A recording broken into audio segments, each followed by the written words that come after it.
చేయాలని ప్రయత్నం చేస్తున్నారు. దేవాలయం అంటే మాకు చాలా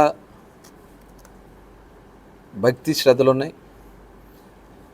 గత 5 సంవత్సరాలు ఈ రాష్ట్రంలో వైఎస్ఆర్ గవర్నమెంట్లో దేవాలయాలు ఏమైనాయో చూసాం. రథాలు తగలబెట్టారు దేవాలయాల్లో. మరి అక్కడ రాముల వారి తలనే తీసేసినటువంటి పరిస్థితి చూసాం దేవాలయంలో, పవిత్రంగా భావించే దేవాలయంలో, రామాలయంలో. ఇలాంటివి ఎన్నో కూడా. తిరుపతి లొడ్డిని అపవిత్రం చేశారు. విజయవాడ కనకదుర్గమ్మ వారి సింహాలు ఎత్తుకెళ్ళిపోయారు. ఇవన్నీ కూడా ప్రజలు మర్చిపోతున్నారు అనుకుంటున్నారు. ఇవాళ మచిలీపట్నంలో ఉన్నటువంటి గొడుగుపేట వెంకటేశ్వర స్వామి దేవస్థానం యొక్క పవిత్రతను కానీ, దేవస్థానం యొక్క ఆస్తులు కానీ ఎక్కడా కూడా ఎటువంటి అన్యాక్రాంతాలు జరగట్లేదు. తప్పుడు ప్రచారాలు చేస్తే దాన్ని ఖచ్చితంగా బాధ్యత వహించాల్సి వస్తుందని చెప్పి తెలియజేస్తా ఉన్నాను. ఇవాళ అక్కడ ఎన్టీఆర్ జిల్లాలో ఉన్నటువంటి భూమి 40 ఎకరాలు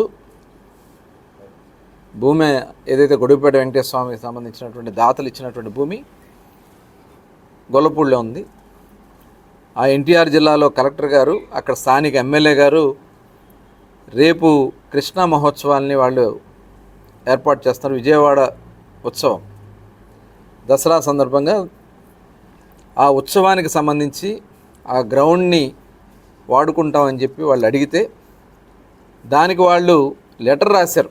ప్రిన్సిపల్ సెక్రటరీ గారికి అడ్రస్ చేసి, ఎండోమెంట్ ప్రిన్సిపల్ సెక్రటరీ గారికి అడ్రస్ చేస్తూ దీన్ని ఎగ్జిబిషన్ గ్రౌండ్ కోసం, అలాగే ఒక 5 ఎకరాలు అక్కడ గోల్ఫ్ కోర్ట్ కోసం ప్రభుత్వ ఆదాయం దేవాలయానికి వచ్చేలాగా అని చెప్పి ఒక ప్రపోజల్ పంపించారు అంతే. అయితే అక్కడి నుంచి కమిషనర్ గారు ఎటువంటి అనుమతులు ఇవ్వలేదు. వీళ్ళు అక్కడ రైతులతో మాట్లాడి ఆ రైతులు వాళ్ళు కలిసి మట్టి పూడ్చారని చెప్పి సమాచారం అందింది. డెఫినెట్గా అట్లాంటిది ఎక్కడ కూడా జరగనివ్వం, దాంట్లో సమస్య లేదు. దేవాలయం ఆస్తులు కాపాడాల్సినటువంటి బాధ్యత ప్రభుత్వానికి ఉంది. అది ఎలా పడితే అలా చేయడానికి కూడా సాధ్యం కాదు. ఇవాళ ఏదన్నా అందరూ కలిసి కూర్చుని దానికి దేవాలయానికి ఆదాయం పెరిగే దానికోసం ఏదైనా అవకాశం ఉంటే డెఫినెట్గా అది అందరి దృష్టిలో పెట్టుకుని ముందుకెళ్తుంది జరుగుతుంది తప్ప భక్తుల మనోభావాలకు దెబ్బతీసే విధంగా కానీ, దేవాలయ పవిత్రతని దెబ్బతీసే విధంగా కానీ ఎటువంటి కార్యక్రమాలు అక్కడ జరగవని కూడా మరొకసారి తెలియజేస్తా ఉన్నాను. ఎవరూ కూడా ఆందోళన చెందాల్సినటువంటి అవసరం లేదు. ఆ వార్త వచ్చిన వెంటనే నేను కృష్ణా కలెక్టర్ గారితోనూ, ఎన్టీఆర్ జిల్లా కలెక్టర్ గారితో ఇద్దరితో కూడా మాట్లాడాను.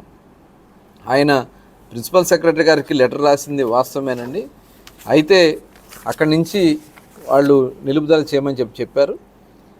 నేనైతే ఇమీడియట్గా వాళ్ళకి చెప్పడం జరిగింది. ఇలాంటిది ఏదైనా ఉన్నా కూడా స్థానికంగా ఉన్నటువంటి ప్రజాప్రతినిధులను సంప్రదించకుండా ఎక్కడా కూడా నిర్ణయాలు తీసుకోవద్దని చెప్పి వాళ్ళు చెప్పడం కూడా జరిగింది. దాని మీదట దాన్ని నిలుపుదల చేయడం జరిగింది. పెద్దలందరూ ఆలోచించిన తర్వాతే దాన్ని ఎలా చేయాలి, ఎందుకంటే ఆదాయం కూడా అక్కడ తక్కువ ఇస్తున్నారు, ఎంత వస్తుంది ఏంటి ఆ డీటెయిల్స్ అన్నీ కూడా తీసుకుని చాలా విలువైనటువంటి భూమి దాని మీద వచ్చే ఆదాయం ఆ దేవాలయానికి ఉపయోగపడే విధంగా డెఫినెట్గా చేస్తామని కూడా ఈ సందర్భంగా తెలియజేస్తాం.